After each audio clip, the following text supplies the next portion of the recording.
Welcome back into the Sports Source. This segment of our show brought to you by the folks at Tennova Healthcare. And you see right there that Tennova.com is where you can go to learn more information. But also, for the month of September, you still got a couple of days to take advantage of this. It's Prostate Cancer Awareness Month. And all month long, Tennova's primary care physicians offering same-day appointments for PSA tests. We've told you about this all month. There's the number to call to set up your test. It's a blood test. It is very simple. If you're over 55, if you have a history in your family of prostate cancer, if you're African American, your odds are more lined up with getting prostate cancer, and eventually 1 in 6 men will. So do me a favor. This test saved my life. It saved the lives of at least 2 of our viewers over the last few years from when we promoted these issues. Do it for me. Go ahead, give Tennova's primary care physicians a call this week. You get a same-day appointment with Tennova. Just a great way that they're reaching out to help men out there. Tennova.com, we appreciate them. We also appreciate the next member of our panel, former Vol quarterback, former NFL quarterback, former USFL quarterback, Bobby Scott. Bobby, thanks for joining us. It's always great to be here. Man, you should have really racked up all those years, all those different leagues. I heard a deal. No, I'm just kidding. All right. I want to talk in this segment a little bit aside from the offensive line. What yesterday drew your attention that needs to be fixed right off the bat? How about the quarterback running back exchanges and maybe being a little bit less option if you need it, or make certain on what you're trying to do there? I mean, you mentioned turnovers, John, and your stats have pointed out how crucial those are, and if you lose that battle. But the 2 fumbles were really unforced errors in my book. And the one in the end zone, the thing that's frustrating is first down, they drop back to pass, and they're in the shotgun. And you're sitting there thinking, oh, for gosh sakes, don't run it out of the spread. So they get up under center. It's like, okay, well, that's a step in the right direction, and they fumbled it. Yep. So they did the right thing in terms of getting under center, but they fumbled the exchange. And Jalen Hurd took the blame for that after the game. He said that was all on him, not on Worley. If you looked at the replay and everything, his hands, you know, he did not have a good pocket. This hand was down a little bit and he hit that upper arm. Everybody, you know, on TV was saying lower arm, but I thought it was his upper arm that he hit trying to get the ball in.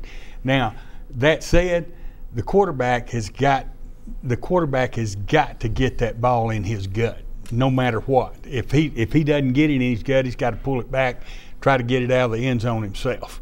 I mean, it was, you know, you just cannot have that mistake in that situation. Let me throw out one here. Anybody have a problem with the onside kick? They had a chance to kick it deep, and maybe you try and stop them deep, and you only need a field goal if you get the ball back. So you wouldn't need a whole, you know, that would keep you deeper. You wouldn't need as much yardage. But I didn't have a problem with the onside kick. I think Butch Jones had a problem with the onside kick. I think he had the execution. I think he had a problem with the execution. I'm talking about the actual decision to. No, I thought it was a good. You know, you're going to have to stop Gurley somewhere. They had that little, you know, that little deal where they moved everybody around and then tried to kick it into the boundary. And that's what I think that Butch Jones didn't like. Right. Yeah. And, I mean, he read that. I don't know if it's the kicking coach or the special teams coach, but he read him. Just happened to be Mark Elder, who's the special teams guy. I didn't have a big issue with it. My thinking was that I didn't have confidence that Tennessee could stop Gurley at the end. Yeah, at the end of the game. You had the stats. He had 120-something yards rushing in the fourth quarter. Yeah.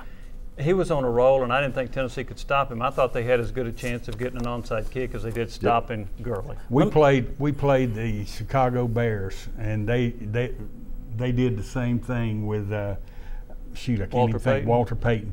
You know, he would for 3 quarters. You know, he would run maybe 26, 35 yards and everything, and then he'd beat you down in the fourth quarter, and he'd run for like 150. Yeah, Gurley looked.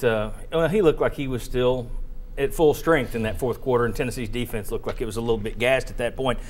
Here's a real nitpick for you. Jalen Hurd, 119 yards yesterday. That's great, 24 carries. According to ESPN, I didn't go back and look, but according to ESPN, that's the most yards by a UT freshman since Jamal Lewis back in 1997.